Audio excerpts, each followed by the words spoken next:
Did do relatively well against Dallas this year. Does that give you guys any more confidence going into this playoff round? I think the first game obviously was a tremendous game down there in Dallas. It showed a lot of character, a lot of fight playing till the last minute. And then up here we had a good result against them. They were missing a few guys. And then, obviously going down there and getting beat, a couple times. They have such dangerous players all around the field. And when those guys are hot and playing well, it's a very, very difficult team.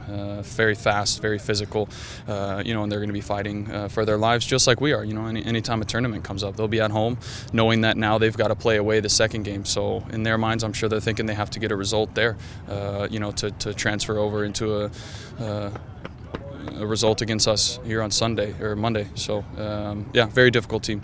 Speaking of dangerous players, Mauro Diaz was back in their starting lineup. He'd been out for most of the year. What does he bring to their squad? Yeah, he brings unpredictability, I think.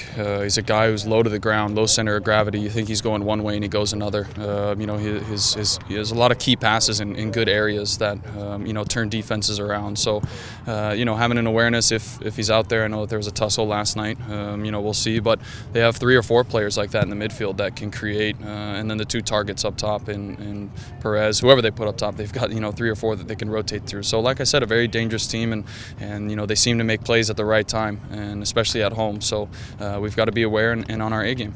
You've been around for every one of these playoff experiences for this franchise. What's the lesson that's been learned along the way about how to handle the MLS postseason?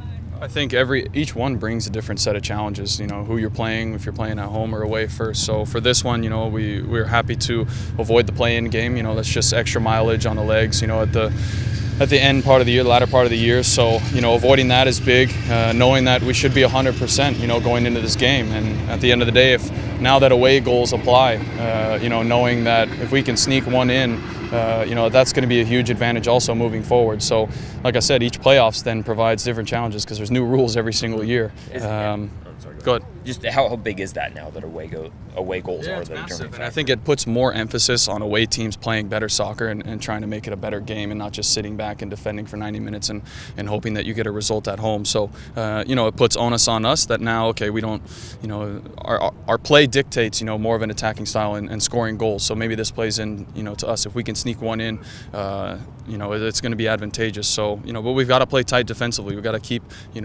racking up those shutouts no matter how they come. And so, that's the name of the game. Coach has talked a lot about the importance of wide play and how you guys have improved really down the stretch here. Is that a way to maybe combat the FCD guys kind of getting forward on you guys? Yeah, of course. I think, but it's utilizing all aspects and, knowing when to do it and the team that you're playing against. So with their 2 center backs, if Zach Lloyd is playing right back and they have the 2 big guys in the middle, wide play is going to come into play, but it's not necessarily meaning, that we have to swing balls in, nonstop. It's swinging the balls in at the right time and turning defenses around, but also good combinations on the outside so that you can free up Clinton Nova to do their thing in the inside. So, it's each team is different. Yeah. I think against the Galaxy, you probably find yourself more crossing balls into there, trying to turn them around a little bit. And so every team provides its own set of challenges, and we'll look over film and see how we approach this game. What lessons can you guys take from that game in late September, the one down there? Is there anything that you guys can kind of build off of or anything you notice that maybe you can take into this weekend? Yeah, when I look at it, it's, the Escobar, and dealing with him and his speed and the way that he, attacks players from the midfield. And so maybe it's being savvy enough that, all right, it's playoff time, and if I've got to foul him at midfield, I've got to take the foul and stop the play early. And especially against fast players, that's, sometimes that's a good idea, and it's smart to take the professional foul. So knowing when, where we're at in the game, if we're, losing 1-0 or if we're up 1-0, knowing, all right, I can take a foul here. If it's late in the game, I'll take this yellow card, and be smart at home. And so I think there's a lot of tactics that go into it. But, I think just staying awake and staying alert. And, they punished us on 2 late goals where we kind of had our backs up against the wall, but also we weren't alert enough. So, staying savvy and learning from those 2 things. Can you succinctly, I guess, describe the feeling around this team this year versus going into the postseason last year?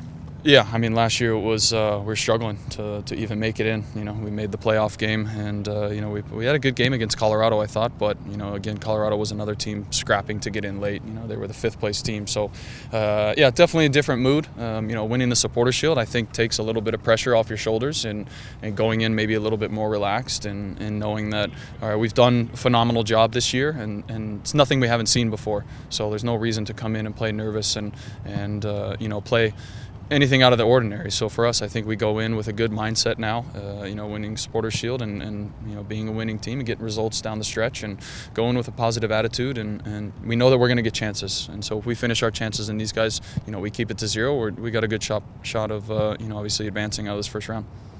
You guys had to play in that playing game last year. How much of an advantage does it give you guys having this, you know, full week rest leading up to this match? Yeah, it's big. You know, like I said, at the end of the year, the last thing you want to do is play another 90-minute game where, you know, if you could have just put it in extra earlier in the year, you could have avoided that game. So, you know, for us, testament to the guys fighting to the last minute. A couple results this year have gone, you know, down to the last minute and scoring late goals. So without those, maybe we find ourselves in the playoff game. But, you know, putting that extra work in back then gives you, you know, that extra couple days off rest now. So it's a good mindset. It's a good thing to put in the back of your head that, you know, we'll be fresh and going into this game. But, you know, sometimes you get into a game rhythm and it's a little bit easier. So for them, they'll be telling themselves that, regardless if they've got an extra 90 under their belt. And for us, we'll be thinking we're fresh because we haven't played that game. So a little bit of mind games, you know, it's that mental toughness again.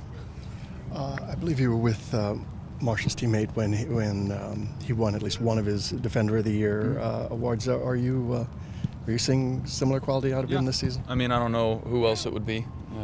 You know, there's a couple guys who have had decent seasons, but as far as, you know, shutting down his opponent and, you know, winning aerial duels, you know, playing out of the back and stifling the other team, I think there's nobody else. It's not a question. So a revival of sorts for him, and, you know, happy that he's with us. It's still a place that he's wanted to come for a while, and it's come, you know, at the perfect time. So he's been a massive part of what we've been able to accomplish this year. Without him, we probably don't, you know, we're probably not where we're at right now. So, you know, it's a testament to him and making that big change too.